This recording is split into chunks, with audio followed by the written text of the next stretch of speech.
Oiê, Estúdios Brownie no ar com mais um episódio para vocês. Hoje eu estou um pouquinho nervosa porque eu estou aqui com uma pessoa que eu admiro muito. Então, vocês sabem que quando vem uma personalidade dessa eu fico um pouco nervosa, mas depois passa, né? São questões de 5 minutos, assim. Então, nosso convidado de hoje... Ele, aos 7 anos, ele já tinha uma editora chamada Pedrolândia, dos livros. Muito fofo, né? Então, o nosso convidado de hoje é o Pedro Garcia de Moura. Ele é consultor de criatividade para marcas e artistas, fotógrafo, criador do perfil Cartier-Bresson. Inclusive, eu estava brincando aqui com o Juan antes dele chegar. Falei, eu vou entrevistar o Cartier-Bresson. Aí ele, o que? O Cartier-Bresson? Aí eu falei, não, né? O Cartier-Bresson já morreu. É o Cartier-Bresson, nosso Cartier brasileiro. O Cartier-Bresson já teve exposições e publicações no Palácio do Planalto, Instituto Inhotim, CCBB, quer dizer, o Cartier não, o Pedro. E o Aeroporto do Galeão. Ele é criador do perfil Carnavais Artificiais, com imagens geradas em inteligência artificial. Autor do método da emoção criativa, lançado em livro e podcast, que a gente vai comentar aqui. Ele é cantor também da duo de bossa trap, da Lila e Pepe, com a cantora Lila. É cofundador da plataforma de shows Queremos, onde foi convidado para falar sobre o seu modelo de negócios no Meet, TEDx, no TechCrunch, World Economic Forum. Ele é premiado, criativo publicitário com carreira internacional, palestrante e educador de IA e criatividade. Então, gente, com vocês, o nosso convidado de hoje, Pedro Garcia de Moura. E aí? Obrigado, muito obrigado, Ana, pelo convite. Um prazer estar aqui. Eu que agradeço. Inclusive, queria deixar um agradecimento aqui para o Július, né, da editora Afluente, que fez a ponte para a gente, né, que ajudou. O Jenner também me mandou seu e-mail. Então, eu tive uma ajuda aí para conseguir contactar o Pedro, porque ele é um artista muito atarefado. Então, a gente teve que fazer uma ponte aí. Para começar, eu queria que você contasse como é que surgiu o seu alter ego, o Cartier-Bresson. Eu estava morando fora do Brasil, né? Estava morando em Buenos Aires, na Argentina. E depois de uma temporada fora do Rio, tinha morado em Londres bastante tempo. Eu acho que isso vai deixando com muita saudade daqui, né? Tanto que tem aquela canção do exílio, da minha terra tem palmeiras. Eu acho que é um pouco... Acho que o Brasil, talvez, o brasileiro passe por esse ciclo de não valorizar muito aqui. E aí, quando perde, entende que sente muita falta. E aí, sim, começa a valorizar as coisas. Então, acho que esse projeto do Cartier foi a maneira com que eu lidei com esse reapaixonamento do Brasil, principalmente entendendo quando você passa a morar em outros lugares e conhecer outras culturas, que todas têm limitações, têm defeitos, e aí eu acho que a gente para de ficar achando tudo aqui tão ruim. Então foi um processo de tentar valorizar as coisas que eu via, que começou simplesmente como um registro fotográfico, mas eu naturalmente acho que isso, quando eu olho para trás e percebo os meus trabalhos, eu sempre tendo a ir colocando camadas neles, não só de referências e do meu repertório, mas também do que eu tô com vontade de dizer ou de me comunicar, me expressar naquele momento.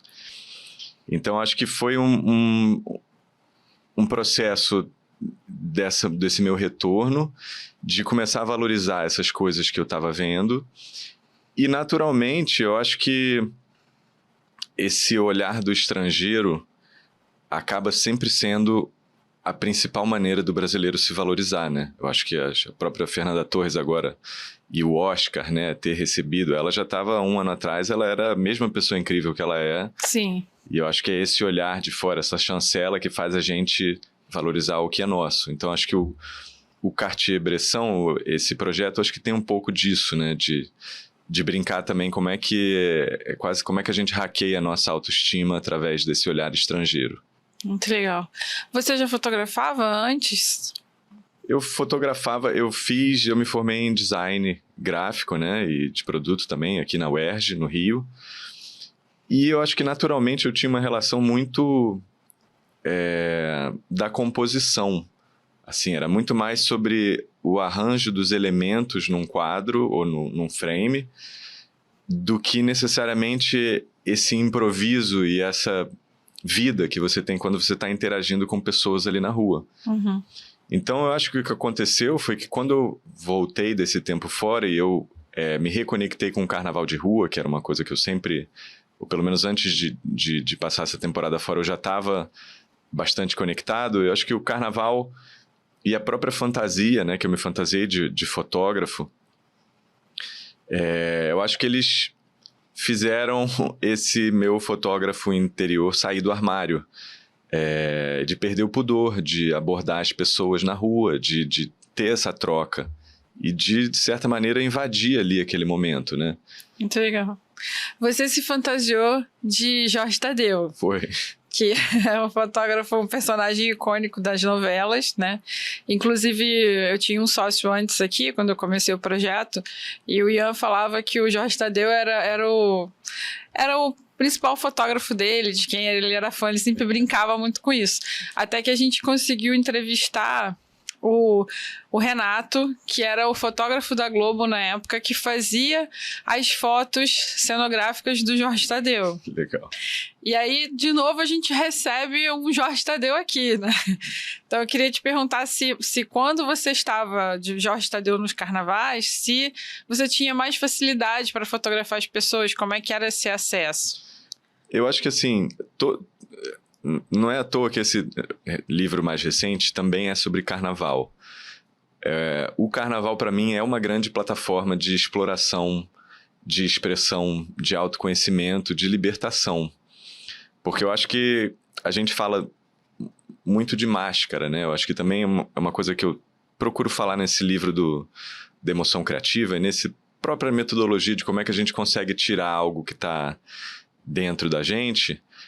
Muitas vezes a máscara ela permite com que a gente chegue em lugares que a gente tem vergonha, tem dificuldade, né? Seja uma máscara como um alter ego, né? Porque o Cartier-Bresson ele começou como um alter ego, então de certa maneira acaba sendo uma proteção para você poder se expor.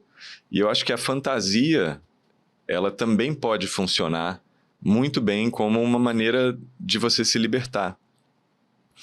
E eu acho que o Jorge Tadeu, ele é um pouco, se a gente for parar para pensar o que ele simbolizava, né? Ele era uma pessoa que era capaz de libertar a sexualidade reprimida das personagens, né? Uhum. Então, acho que ele já opera nessa simbologia da libertação. E eu acho que o carnaval também tem toda essa questão, né, da carne, do prazer. Então, acho que foi uma feliz coincidência, uma pororoca, que acabou conseguindo trazer coisas interessantes e importantes de dentro de mim. Sensacional. Além do seu trabalho, vamos falar dos livros aqui, se você puder mostrar. Claro. A gente tem primeiro esse aqui, né? Que é o que gerou... Ele teve exposições, não foi? Foi. Ele teve uma exposição na Galeria Tempo, aqui no Rio, na Arte Rio, teve no Palácio do Planalto, teve no Galeão, no aeroporto, durante as Olimpíadas, para receber as pessoas que estavam chegando aqui. Então, ficou nos vidros do aeroporto. Então, foi muito bacana, que foi uma coisa muito, uma recepção, né? Recepcionar as pessoas. E o que eu sempre pensava a respeito desse projeto é que o Rio é uma cidade tão deslumbrante que é muito comum pessoas de fora virem para cá e terem imediatamente uma visão que é a visão delas sobre o Rio. E o que eu acho que eu estava tentando fazer era me aprofundar um pouco mais no Rio, passar dessa camada da superfície, né? Eu acho que esse é um grande desafio aqui do Rio, é você ultrapassar essa barreira da superficialidade, né? Eu acho que tanto esteticamente quanto, às vezes, em termos de relações aqui. Então, eu fiquei muito feliz de estar podendo emprestar um pouco da minha visão para que outras pessoas também pudessem ter uma relação talvez um pouco mais aprofundada, um pouco mais atenciosa ao Rio. Muito legal. E aí depois que saiu o livro, ou foi ao mesmo tempo? Então, o livro saiu um pouco antes. Eu comecei a fazer o projeto, a tirar as fotos, ainda sem compartilhar, só ali com os meus amigos, até que chegou um determinado ponto que eu percebi que tinha alguma história ali que estava aparecendo. Então eu juntei tudo num Tumblr, né? Na época era uma plataforma, o Instagram ainda estava um pouco pegando. E na hora de dar o nome, me pareceu assim, uma brincadeira. Eu já tenho é um pouco uma brincadeira, assim. Eu tenho uma visão, assim, de humor, né? No meu jeito de me expressar, que eu tento colocar nesse trabalho também. E eu tinha recém-chegado da Argentina e eles gostam muito do Brasil e eles acham esse barulho do ão muito, assim como a gente fica fazendo esse sotaque de portunhol. Que eles não têm esse som, né? E eles são fascinados. Então eu falei, bom, isso é uma coisa absolutamente brasileira. E tava me passando uma vibe dessas fotos da Magnum, desses fotojornalismo mais clássico. E era o que estava me deixando mais surpreendido pelo que estava naturalmente aparecendo. Então eu fiz essa brincadeira e imediatamente, no mesmo dia que eu compartilhei nas minhas redes, o site já começou a bombar e ter pedido de entrevista, etc. Então foi muito rápido. Aí veio uma pressão sobre ter que continuar entregando fotos boas, né? Porque eu acho que a fotografia de rua, ela é absolutamente imprevisível. Então, acho que no começo ainda tinha uma insegurança de, tipo, será que vão continuar aparecendo cenas interessantes? E será que eu vou conseguir capturar elas de uma maneira que vai fazer jus a todo esse interesse que está sendo despertado? Mas eu acho que naturalmente vieram aparecendo novas cenas. Eu estava bastante em contato com uma coisa muito instintiva, que eu acho que isso que foi o Carnaval trouxe, e é uma coisa que eu sempre procuro nos meus trabalhos, ou comecei a procurar ainda mais, é uma coisa que eu falo muito nesse metodologia da emoção criativa, é como é que a gente deixa as nossas emoções e principalmente o instinto conduzir o nosso processo criativo, como é que a gente deixa o nosso radar da nossa sensibilidade, né? Porque como é que é esse radar? Assim, você vai tirar uma foto e você pensa assim, não, isso não tá bom. Será que eu vou mexer a pessoa para cá? Não, eu vou mexer a luz para cá. Então, cada micro decisão que você vai tendo é você dialogando com a sua sensibilidade e com o seu instinto. E eu percebi que esse trabalho do Cartier foi um aprofundamento da minha relação com essa sensibilidade, com esse instinto, e que naturalmente ele aparecia, porque na Fantasiado de Jorge Tadeu, e vendo as cenas, né, principalmente essa cena aqui para quem estiver conseguindo ver no vídeo, é uma cena de umas crianças, 5 crianças tomando picolé. Aqui foi no Carnaval mesmo. Essa foi a primeira cena que eu pensei assim, caramba, isso parece fotos que eu vejo em livros. E aí eu acho que esse sentimento que me provocou foi o que me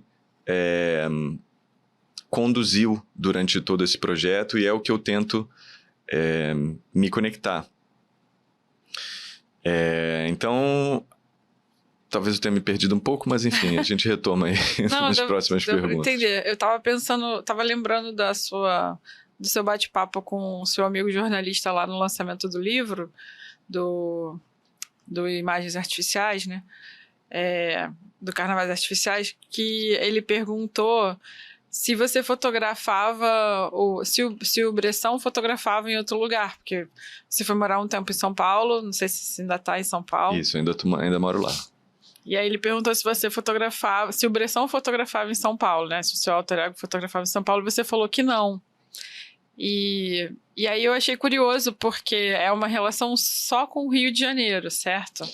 Só com o tipo de coisa que aparece aqui no Rio. Então, Salvador, por exemplo, tem. Às vezes, Paraty também foi uma cidade que, assim que eu estava começando com o Cartier, eu fui para lá e também despertou.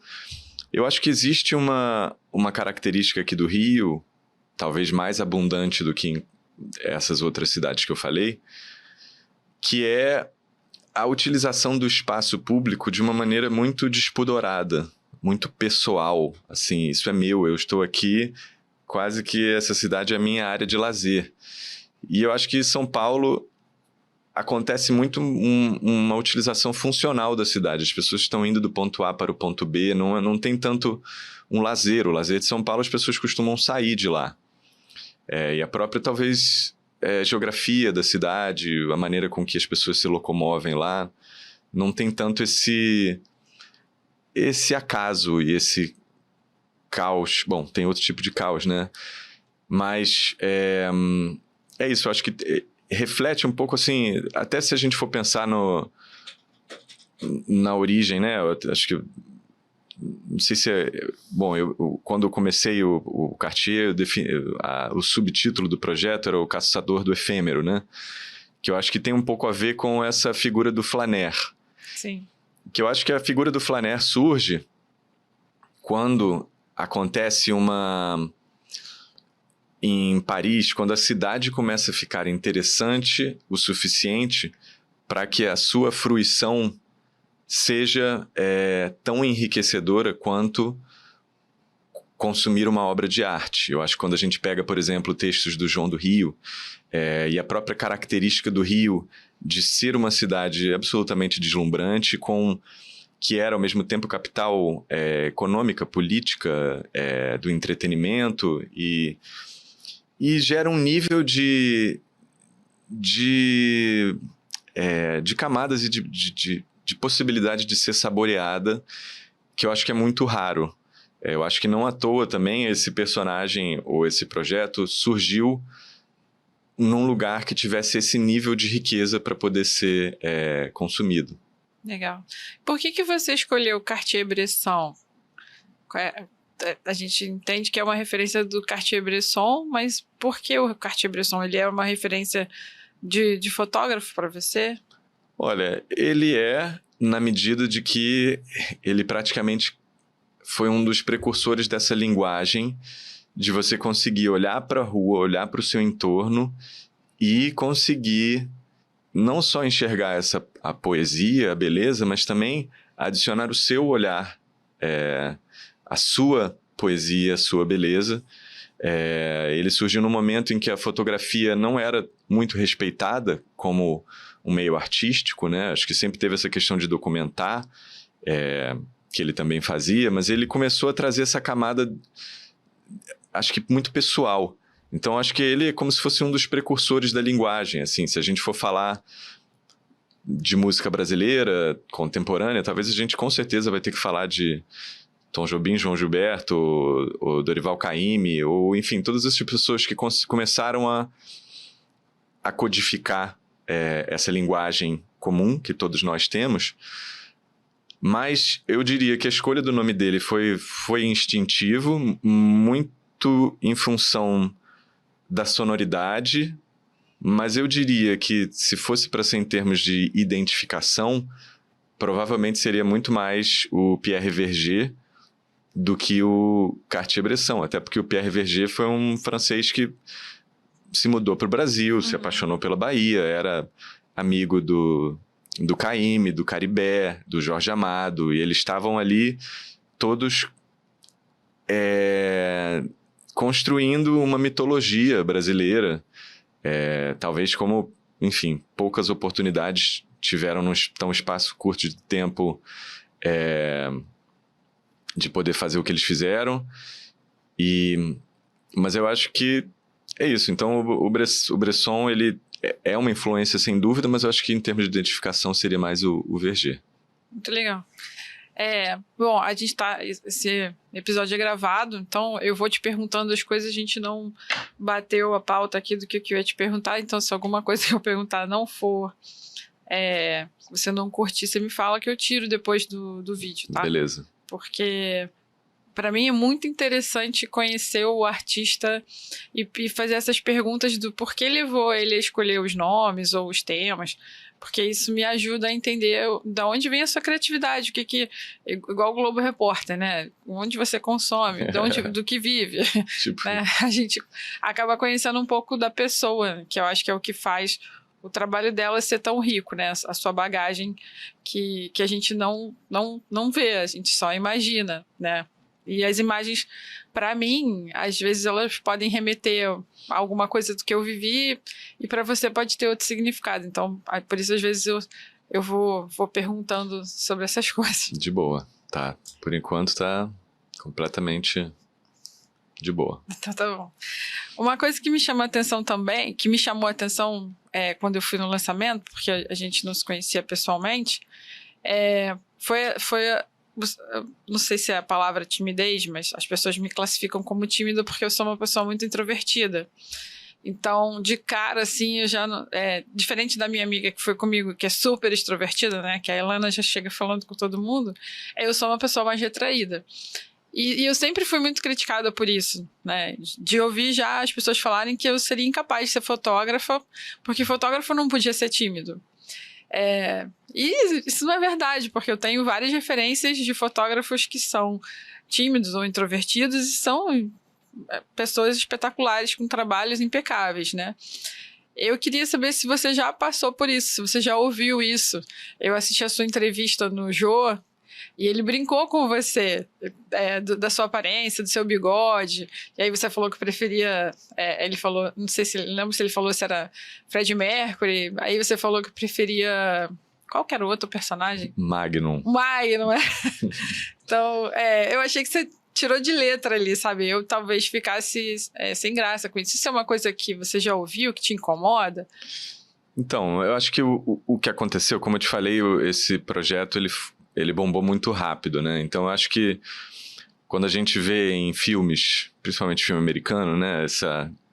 Quando algo começa a dar certo, que vão acontecendo geralmente naquelas naquela edição onde tem trilha sonora e só ficam aparecendo coisas e coisas e coisas, e a pessoa de repente chega num programa de televisão, né?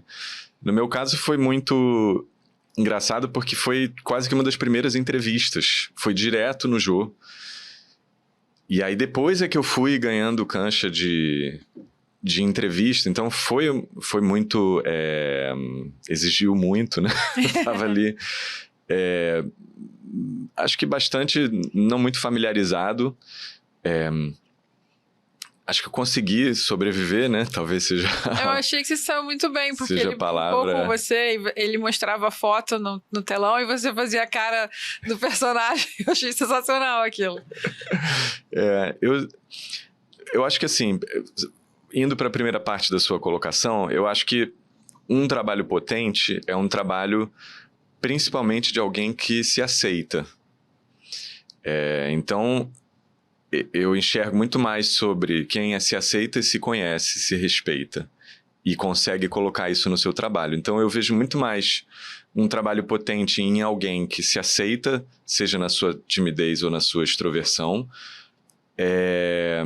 e não tenta ser outra coisa. Eu acho que o que eu mais enxergo como uma postura interna que atrapalha não só o fluxo criativo, mas a qualidade e a capacidade que algo tem de se conectar, que eu acho que isso que é o mais importante, né? Porque a gente fala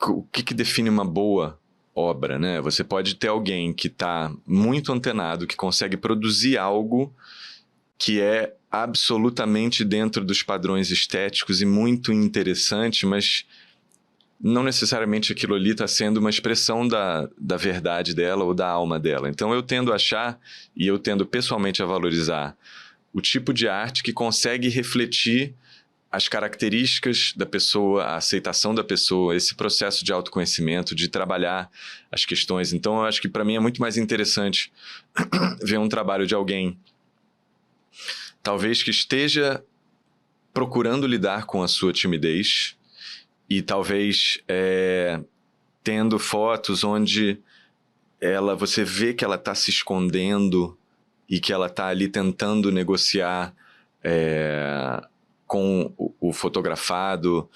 Isso para mim é muito mais interessante, muito mais verdadeiro do que alguém que fala assim, não, tem que ser de tal jeito e eu vou tentar ser isso, principalmente porque estão me falando, né? Acho que se estão me falando acaba sempre sendo talvez a maior receita de mediocridade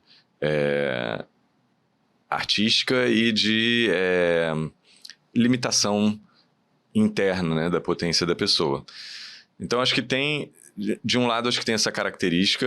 Eu posso me considerar introvertido em algumas ocasiões, em alguns momentos, extrovertido talvez em outras ocasiões, onde ou eu me sinta mais confortável com o que está sendo falado ou com o ambiente. Eu acho que tem também aquela definição, se eu não me engano, é do Jung, sobre introversão como alguém que se reenergiza sozinho e extroversão a pessoa que se reenergiza com outras pessoas, né? Eu, pessoalmente, eu acho que depois, principalmente de ter tido filho, de pandemia, etc., acho que hoje em dia, muitas vezes eu me vejo me reenergizando através da troca com outras pessoas, apesar de eu gostar muito desse trabalho individual, seja de reflexão interna, seja de experimentação artística. Mas eu acho que é isso, no fundo é muito mais sobre autoconhecimento, respeito e amor próprio. Amei, muito bom. Viu, gente? Deixa eu ver se eu fui aqui, seguindo as coisas aqui. Em que momento... isso é uma frase que eu peguei lá do seu podcast, que você faz isso para os seus artistas, e como eu acho você muito criativo, eu falei, eu vou perguntar para ele também. Em que momento você sacou que tinha surgido a sua vocação? Então, tem a ver com a Pedrolândia dos livros, que eu acho que era esse momento que eu tinha 7 anos, sei lá, 8 anos, e eu ficava em casa, eu adorava a mitologia grega, mas eu percebo, principalmente vendo crianças hoje em dia, que tem muitas crianças que gostam de Guerra nas Estrelas, gostam de determinados universos como Harry Potter, que talvez substituam o que eu tinha com mitologia grega, mas eu acho que o que eu tinha era usar isso para chegar em algum lugar. Então era construir histórias, era fantasiar novas situações com os personagens. E não só isso, mas assim, conseguir ou procurar materializar em alguma coisa. No caso, era uma historinha que, com início, meio e fim, né, o tanto quanto uma criança de 7 consegue, uma ilustração, aquilo datilografado, depois eu pedi para minha mãe xerocar e ia vender no prédio. Já era empreendedor novinho, né? Tipo isso. Então, eu acho que tem, assim, uma vocação, não só dessa fantasia, né, que eu até chamei na introdução desse livro agora de fanfic, né, de pegar um universo e usar ele como ponto de partida, mas também tem talvez essa vontade de dar fruto, né, de ser uma árvore frutífera que, pum, nasce alguma coisa e aí você, no caso da metáfora da árvore, é até legal, porque assim, além de dar o fruto, eu ainda quero que esse fruto, ou que as sementes dele se disseminem por aí. Então, acho que tem esse processo inteiro, eu acho que é um pouco como é que eu enxergo a minha vocação. Muito legal. Você é um pouco multifacetado, assim como o Cartier-Bresson, né? Que o Cartier-Bresson desenhava. Você canta, você tem a banda, você criou com um grupo de amigos uma empresa, né, de financiamento coletivo chamado Queremos. E aí eu queria que você contasse um pouquinho disso também, de como que você criou isso, como que isso surgiu, né, e como que isso te ajuda a alimentar todas as etapas, né, porque você está sempre lidando com várias áreas. Eu também, enfim, refletindo sobre isso, né, que eu acho que é uma coisa que eu também costumo fazer, eu até brinco que é como se eu tivesse uma relação aberta com a minha criatividade. Então, eu acho que muita gente, às vezes, precisa se definir. Eu sou fotógrafo, eu sou ilustrador, eu sou publicitário, eu sou cantor, eu sou roteirista. Eu procuro me enxergar, ou tentar me enxergar sem rótulos, mas sim como uma pessoa que está em busca de sentir algo, materializar e compartilhar.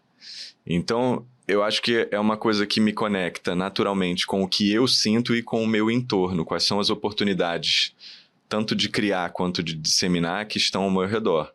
Seja produzir um single, uma música, seja produzir uma empresa com amigos que, num contexto ali, estão com um determinado desafio, uma oportunidade, e a gente fala assim, eu acho que eu posso contribuir dessa maneira, vamos fazer dessa maneira. Então, é uma postura de estar aberto e mais preocupado com os meus desejos, as minhas paixões, os meus arrebatamentos criativos e como que eu posso me conectar, porque eu acho que muitos dos meus projetos têm a ver com, e eu acho que principalmente essa metodologia da emoção criativa tem a ver com conseguir enxergar as oportunidades de conexão com o que está ao meu redor, seja com o ambiente ou seja com outras pessoas.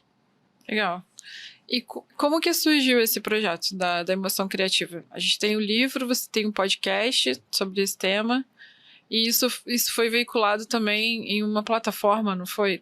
Não sei se foi um projeto que você fez para uma plataforma, se eu não lembro direito, se foi um projeto que você fez para uma plataforma que gerou o livro ou se foi o contrário. Na verdade, foi uma coisa natural, assim, quando eu comecei a estar mais envolvido com o Queremos, que é do universo da música, e onde existem artistas com necessidades reais de produzir algo muito único. Assim, eu acho que existe uma parte da indústria da música onde basta você estar seguindo os códigos estéticos e é um lugar mais pop. Mas existe um lugar autoral da música onde a única coisa que importa é a sua individualidade que você está trazendo. Então, acho que naturalmente, estando nesse universo e trazendo uma perspectiva de comunicação que eu trazia do universo da publicidade e da criação, eu comecei a me aproximar de artistas, não só para entender, por exemplo, como é que seria uma próxima capa de um disco ou um clipe, mas também, assim, como é que pode tudo estar conectado com o seu trabalho e como é que trabalho é esse que você tem para falar. Então, eram reflexões para aprofundar as pessoas nesse, digamos, nesse arco entre o sentir e o compartilhar, produzir e compartilhar. E, naturalmente, eu acho que eu fui me aproximando de outros artistas e fui desenvolvendo uma metodologia, um processo para poder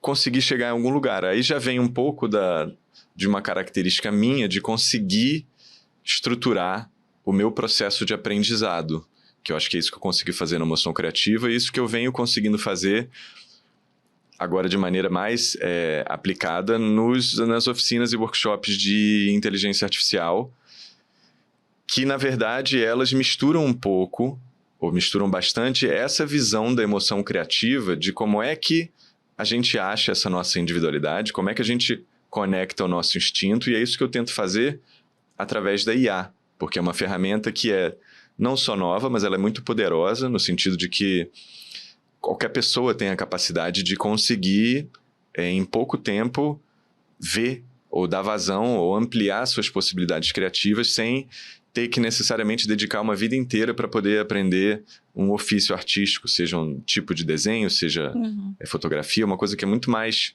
sobre como é que você calibra o seu instinto e a sua sensibilidade para te conduzir num processo e chegar num resultado onde você consiga ver aquilo ali e sentir que você está expandindo a sua percepção do que você é capaz de fazer.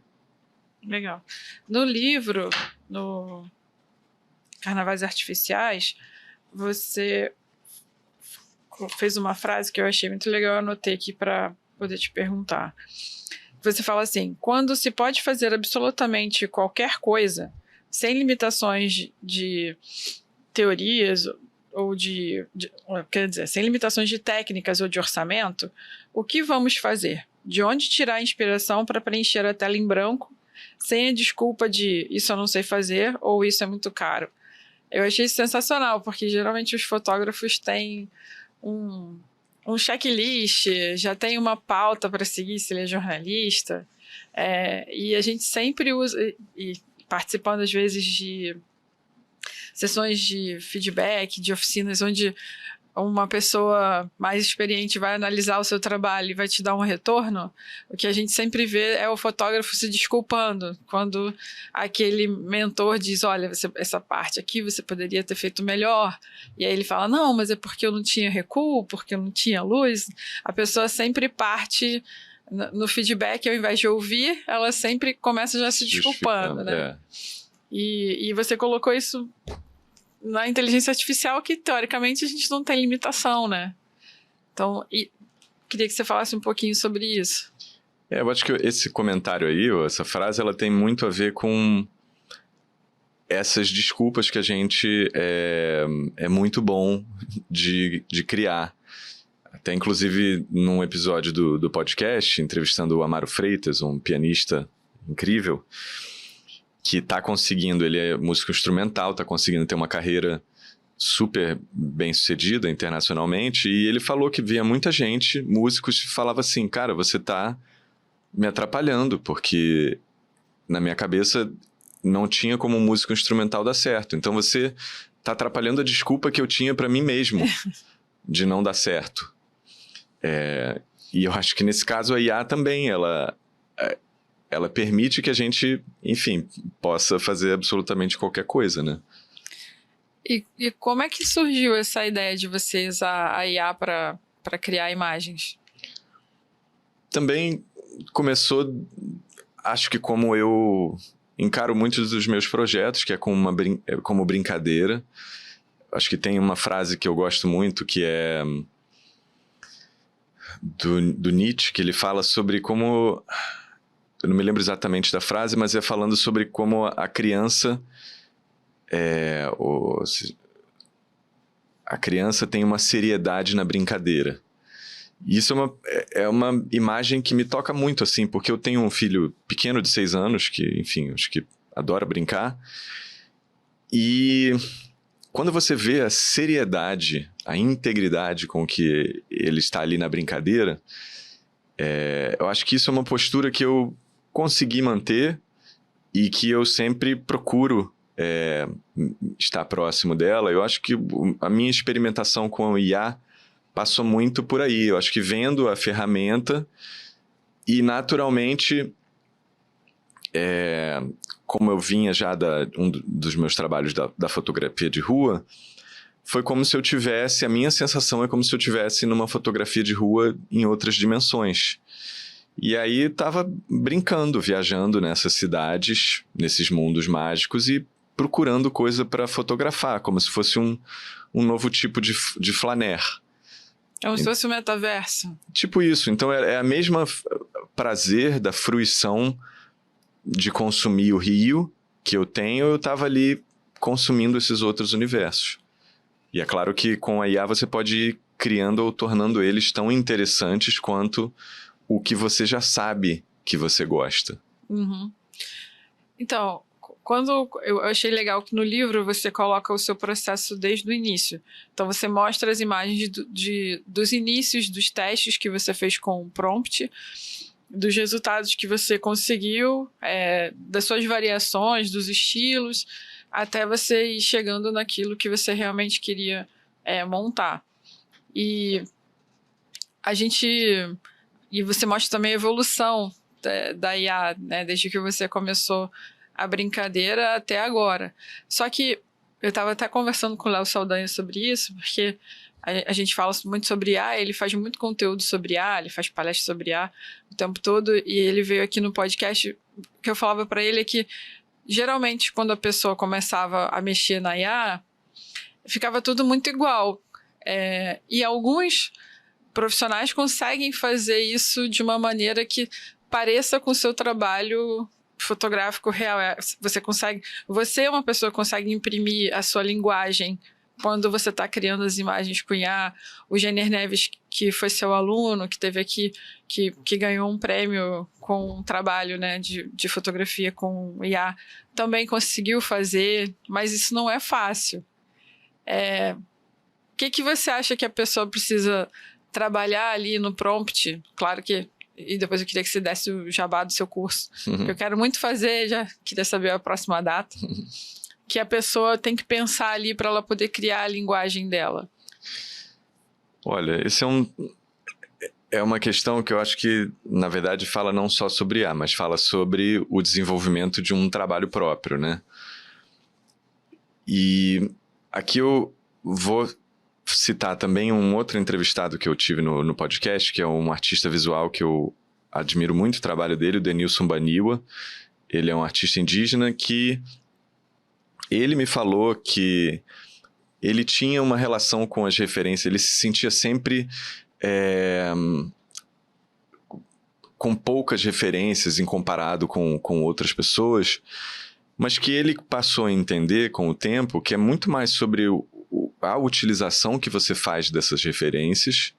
Então ele cita o nome, um artista indígena, por exemplo, que fazia uns desenhos que eram considerados naif, pela, digamos assim, os cânones da arte ocidental, mas que, na verdade, o que ele estava fazendo era pegar mitologias do povo dele e usar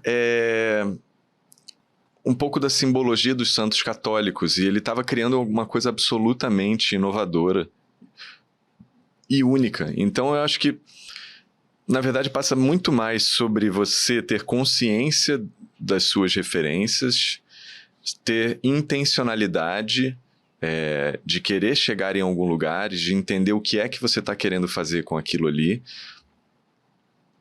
Eu acho que na IA também tem um componente de experimentação. Eu acho que existe muitas vezes em alguns trabalhos eu me pego gerando milhares de imagens para chegar numa foto. Então, do mesmo jeito, às vezes eu tiro centenas de fotos na rua até que chegue em uma que eu sinto que eu gosto dela a ponto de compartilhar, ou que eu tenho algo a dizer ali sobre ela. Então, acho que tem uma coisa sobre a conexão com o processo, seja na intenção, seja na sua consciência, seja aquilo que eu falei naquele outro ponto também, de você aceitar as suas referências. Eu tenho referências limitadas. Ok, então assuma isso, não tenha vergonha, não tenha medo daquilo ali. O que é que você quer fazer com isso? Acho que sempre quando você assume e põe aquilo ali, e você talvez...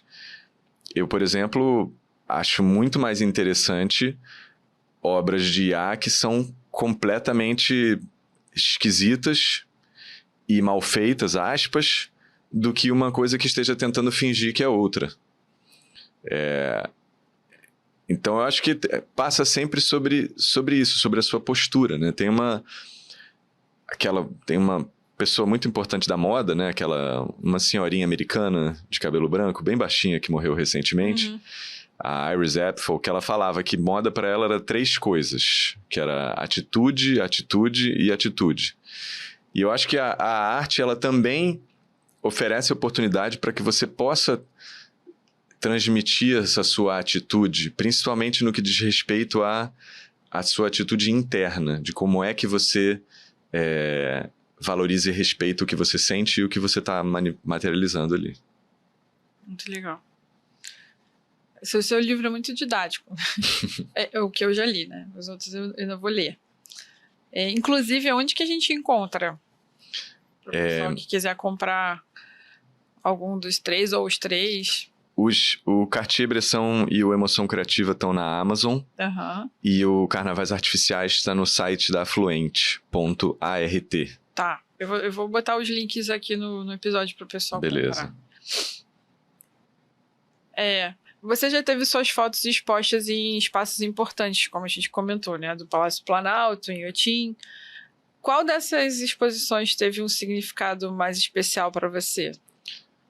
Olha, eu gosto sempre de pedir que as pessoas no meu podcast, que elas falem a primeira coisa que vem à cabeça, que geralmente é uma resposta mais instintiva, principalmente para perguntas um pouco complexas e esotéricas, como essa e como as que eu gosto de fazer.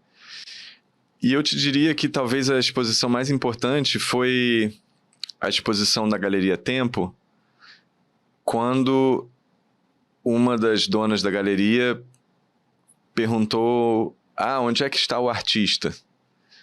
E eu acho que ser referido como o artista foi esquisito e libertador ao mesmo tempo, porque eu venho de um universo mais comercial e profissional, não desse universo da arte. Eu acho que isso é uma coisa que os meus trabalhos, eles sempre tendem a ser mais pop, com mais humor, são características mais a ver com linguagem de massa, apesar de eu tentar sempre trazer a minha individualidade e camadas e qualidade, que eu acredito muito em comunicação de massa de qualidade e transformadora, é isso que eu sempre busco com artistas que eu estou trabalhando também. Eu acredito no poder transformador do alcance e do impacto. Você trabalhou em agências de marketing também. Agências de publicidade, E então acho que ser chamado de artista naquele momento foi como se fosse um batismo que mudou a minha percepção de si mesmo, de mim mesmo. E eu acho que a percepção de si mesmo, eu acho que é uma coisa que eu percebo que em muitos dos meus trabalhos e muitos dos meus trabalhos com outros artistas é um tema que eu gosto bastante. Então eu te diria que foi esse momento. Muito legal. E o que te atrai mais na fotografia de rua? E nesse uso do humor, você usa muito do humor, né? Nesse contexto das suas imagens, tanto com a imagem e com a legenda. O que te atrai mais nisso? Olha, eu diria que eu me considero um artista do improviso, né? Eu acho que a IA, ela trouxe, comparado com a fotografia de rua, ela naturalmente trouxe uma intencionalidade de eu ter que buscar e gerar alguma coisa, mas ainda existe um componente muito grande da surpresa e do acaso no processo. Então, olhando para a minha sensibilidade artística com essa perspectiva do improviso, eu entendo que a rua, ela desperta algo, que foi esse algo que eu senti naquele bloco, quando eu tirei a foto das crianças. E a partir desse despertar, eu passo a operar de um jeito mais instintivo e menos cerebral. E eu acho que porque assim, talvez a coisa que eu mais goste do meu trabalho, pessoalmente, é a capacidade que eu tenho de produzir coisas que me tocam. Então, tem gente que, para ser tocado, precisa procurar um livro, precisa procurar ir num museu, ir num show. Então, o que eu acho que eu consegui desenvolver é uma independência, uma autonomia de ter a capacidade de me tocar profundamente, que começou a surgir, né, nesse processo de aprofundamento da minha sensibilidade.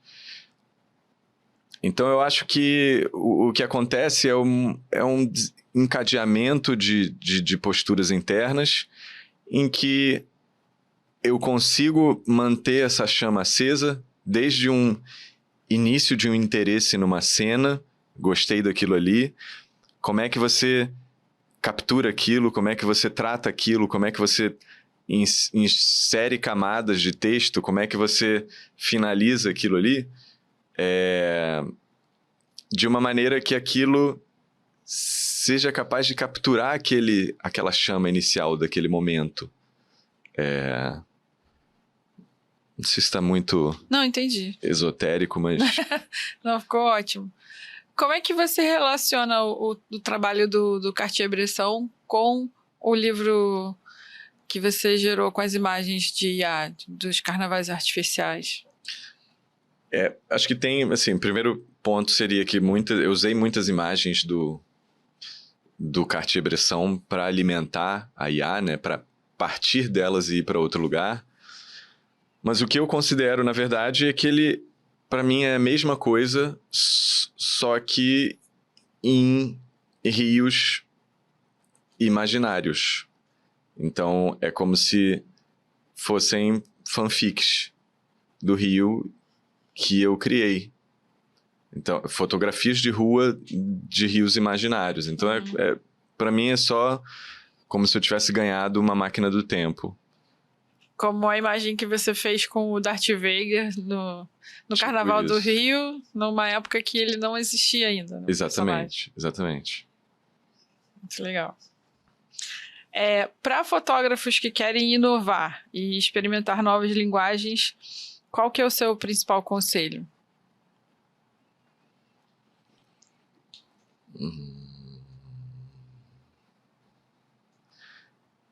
Eu acho que assim, qualquer linguagem que você experimente pode te trazer novas percepções sobre si mesmo. Então, por exemplo, tem uma frase do David Bowie que ele fala que ele gostava de pintar para poder cantar melhor. Então, fantasiando aqui sobre o que significa essa frase e como é que ela se aplica para mim e talvez para essa pergunta, num processo de pintura ali, ele pode descobrir novas empolgações, novas frustrações que talvez desbloqueiem coisas, um processo de composição que ele está fazendo. A própria, por exemplo, uma das entrevistadas do podcast foi a Carla Madeira, que ela falou que durante um livro muito difícil que ela estava ali tendo que resolver, ela pintou 40 quadros.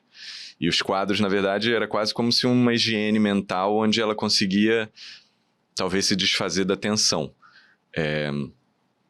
O que eu acho é a minha utilização da IA e a que eu proponho é de você ter um meio de você se expressar sem aquelas limitações que a gente já falou e que você possa perceber como é que talvez nesse ambiente você não está fazendo da mesma maneira que você faz no mundo real e talvez você possa chegar a conclusões que vão fazer você modificar o seu próprio trabalho do mundo real.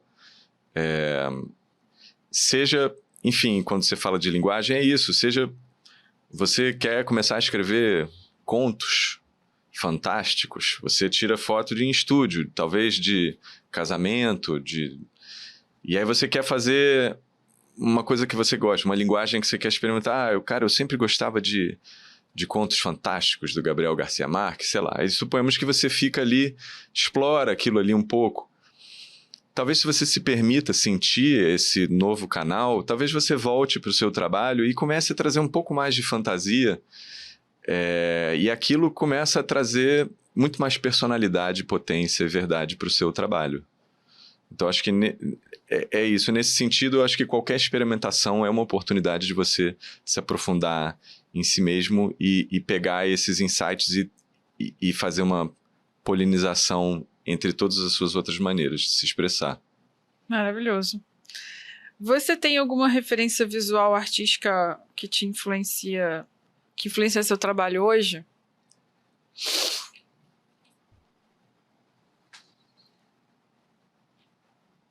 Se não tiver nenhuma visual, pode ser o que te influencia hoje, se é música, o que te inspira para produzir.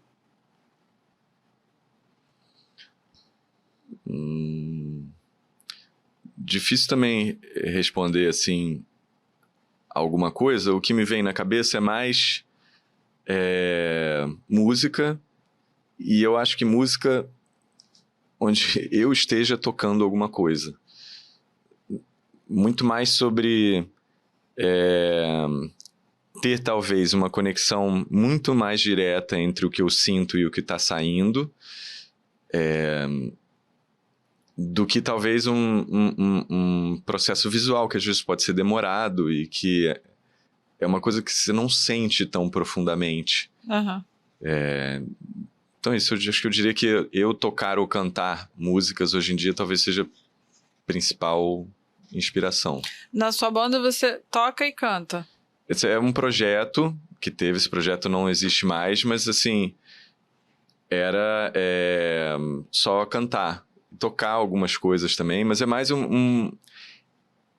essa música que eu tô falando é muito mais assim, eu em casa Uhum.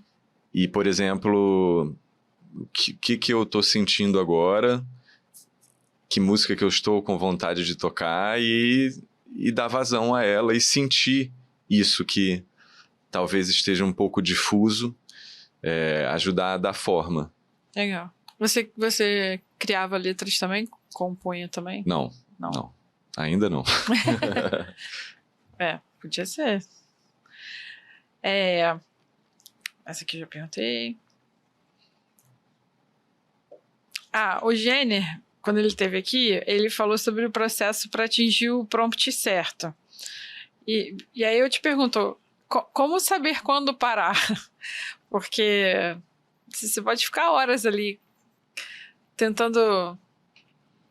Talvez você já tenha até respondido, né? Que você falou que é muito similar à fotografia, que a gente fotografa várias vezes até chegar. Mas como que você sente que é aquela imagem ali? Então, o perigo é que ferramentas de IA às vezes são um pouco como o jogo do tigrinho, né? Que você... sempre você pode dar mais um clique ali, rodar e sair uma coisa que pode ser melhor que a outra. Mas eu acho que, primeiro, o meu instinto, eu considero que ele é muito malhado por causa desse trabalho da fotografia de rua. Então, quando olho para uma imagem e sinto que ela me entrega a alma que eu estou buscando, eu aceito. E principalmente porque eu entendo que quando a gente está falando de IA, eu ainda posso levar ela para um Photoshop e aperfeiçoar e continuar. Eu tenho familiaridade no processo de enxergar um bom começo e conduzi-lo até chegar num lugar de excelência para segundo os meus critérios. Legal. Isso era uma outra curiosidade que eu tinha, porque no seu livro, além dele ter uma linguagem, ele tem um tratamento de cor muito similar na maioria das fotos. Não nas iniciais, que eu acho que você usa mais como didático para poder explicar o seu processo, mas para frente, quando ela já está formada naquela linguagem que você estabeleceu, elas têm as mesmas cores, e assim, é como se fosse realmente um ensaio fotográfico real, onde a gente trata no Lightroom e coloca todo o trabalho homogêneo, né? E eu acho isso muito difícil de fazer com a IA, porque cada hora ele cria um negócio diferente, tanto que a gente brinca muito, tem muita gente que é contra a IA, e os fotógrafos, um dos elementos que eles usam como defesa você nunca vai conseguir fazer um ensaio fotográfico da família com IA, porque eles não conseguem manter o padrão, né? Eles sempre vão mudando as coisas. Mas no seu livro você consegue. Isso você teve que levar para o Photoshop? Então, a maneira com que eu trabalho eu começo ali no Midjourney, até quando eu chego em alguma coisa que eu sinto que tem alma. Que eu acho que o Midjourney, para mim, ele é mais impressionante porque é isso, ele consegue umas expressões, umas composições que têm vida, pelo menos segundo a minha percepção. E aí, a partir daí, eu levo para o meu workflow normal, que é Photoshop, que é tratamento, pós-produção, que é câmera RAW, que é grão, que é profundidade de campo, que é todo esse tipo de tratamento que eu já tinha muito conhecimento do meu trabalho de fotografia, de direção de arte. E então me sinto em casa. A partir dali só é como se eu sempre falo, o Midjourney é como se fosse o set. Chegou do set, às vezes tinham imagens, cara, essa foto, uma foto de rua que eu tirei, cara, eu tirei ali o celular na hora, só tinha uma foto, tem que me virar com aquilo. Então acho que tem esse conhecimento técnico de conseguir fazer de criar essa identidade entre as imagens que eu com certeza utilizo bastante. Legal. E aí, fazendo uma pergunta bem de leiga mesmo, e mais aproveitando o seu conhecimento técnico, no livro do Bresson, as cores são bem parecidas com o Rio de Janeiro, aquela temperatura quentinha, né? Na IA, ele já vem um tom, eu adoro, inclusive, bem azul, verde. Isso foi proposital? Tem um significado para uma pessoa leiga que não entende disso? Eu te responderia que tem mais a ver com a minha vontade agora, de já ter cansado um pouco dos filtros. O Bresson, no começo do Bresson, eu utilizava os filtros de Instagram, até porque a proposta do trabalho era sobre desmistificar equipamento. Assim, olha, isso aqui é com câmera de celular, com filtro de Instagram, você pode fazer isso, não tem nenhum equipamento, não tem nenhuma desculpa para você dizer que isso aqui, eu não consigo fazer isso, isso é sobre o olhar, é sobre você enxergar alguma coisa. Então tinha uma proposta um pouco conceitual dessa questão técnica, ou dessa questão estética.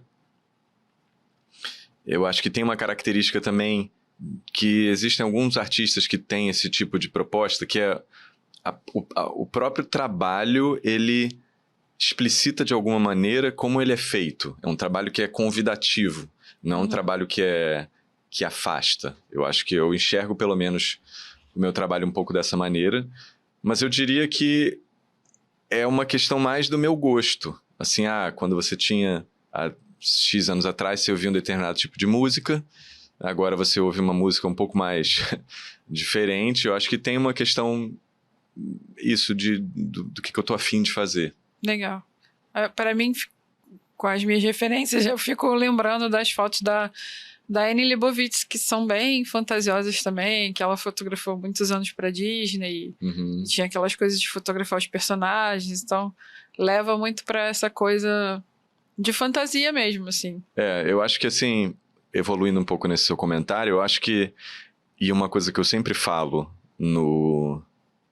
nas oficinas, é que, assim, o que é que você é frustrado? Essa sua frustração, ela pode acabar com a IA, porque, eu não sei, é isso, eu queria fotografar no campo, mas eu moro na praia. Não, então você pode ir para onde você quiser, você pode ter determinados recursos técnicos ou de equipamento, né, aspas, para produzir coisas que você quer. Então, talvez olhando o Bresson e o Carnavais Artificiais, eu diria que o Carnavais teria uma equipe invisível de iluminação e de uma verba um pouquinho maior nas fotos que eu tô conseguindo gerar, porque eu, enfim, fazia tudo sozinho e sem nada. Então, acho que eu tô um pouco nesse trabalho me sentindo um pouco mais empoderado em termos de estrutura de equipe, apesar de, enfim, continuar sendo só eu mesmo. Entendi, muito legal. Inclusive nas roupas, né? Exatamente, não, tem equipe inteira, tem stylist, tem direção de arte, só que é isso, eu acabo que você pode se virar o seu stylist, o seu diretor de arte, o seu iluminador, o seu tudo, e aí montar os cenários de acordo com o que você gostaria que eles fossem. Verdade.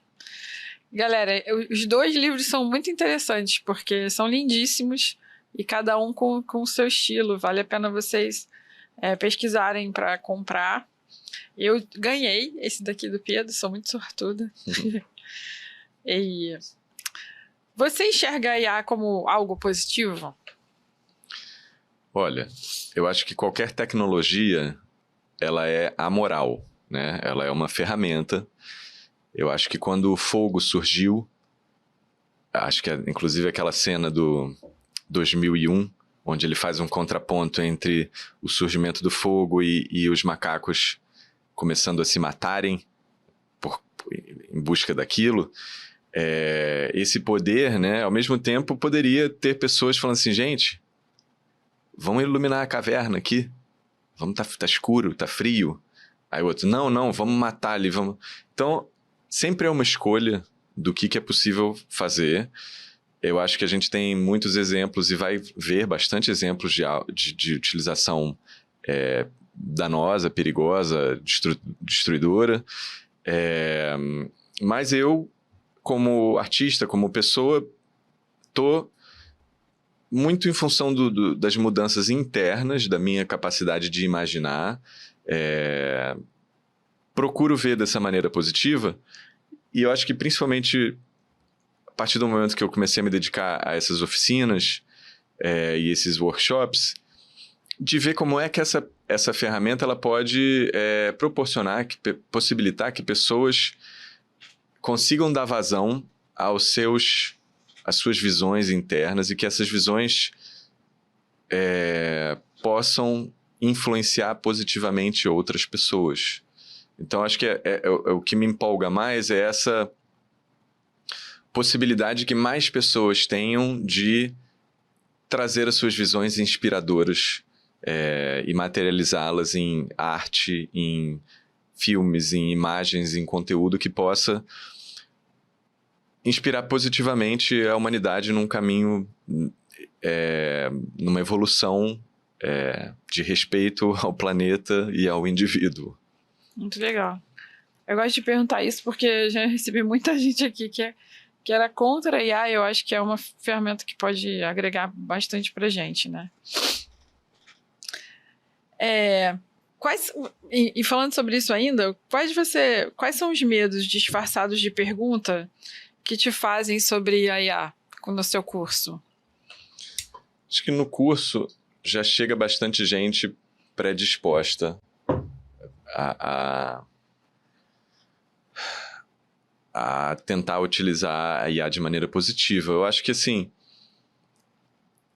o que eu percebo mais é o medo, sensação de que não terei capacidade de fazer, mas essa é muito fácil, porque é só a pessoa testar e ela entende que é fácil e que é transformador.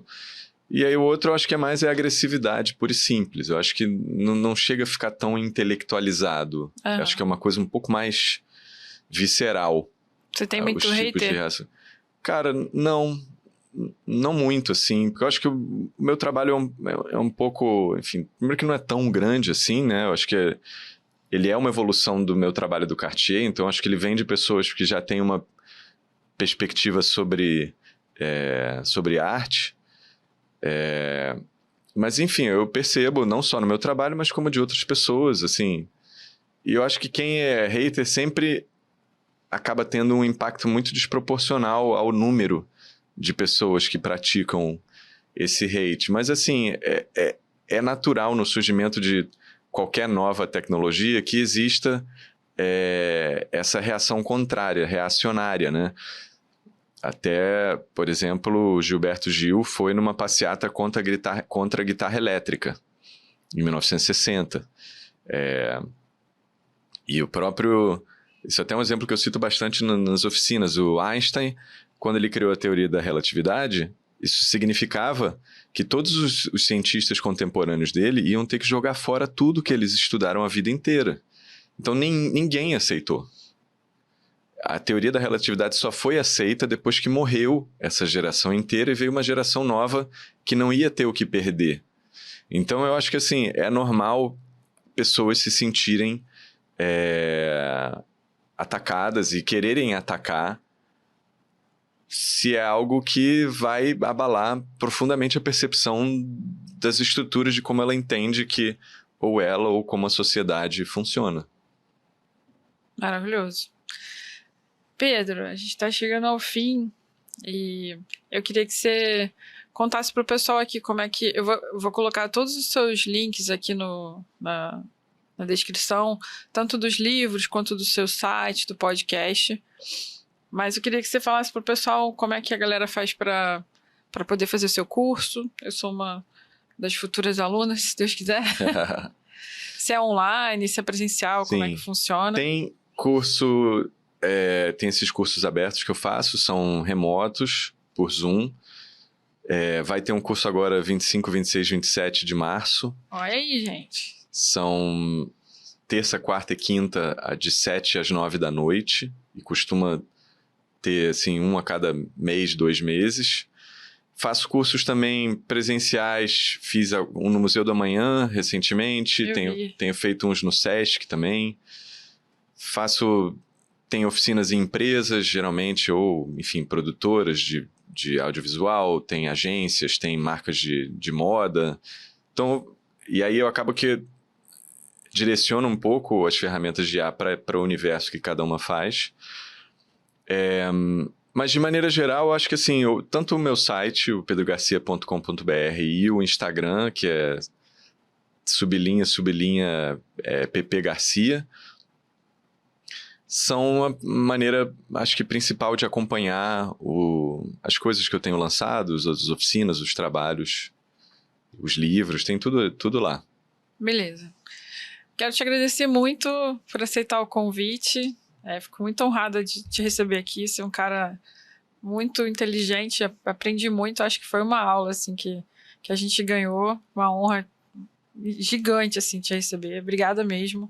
Obrigado. Eu que agradeço. Obrigada também pro nosso amigo Júlio ter feito a ponte aqui, o Jenner também que ajudou.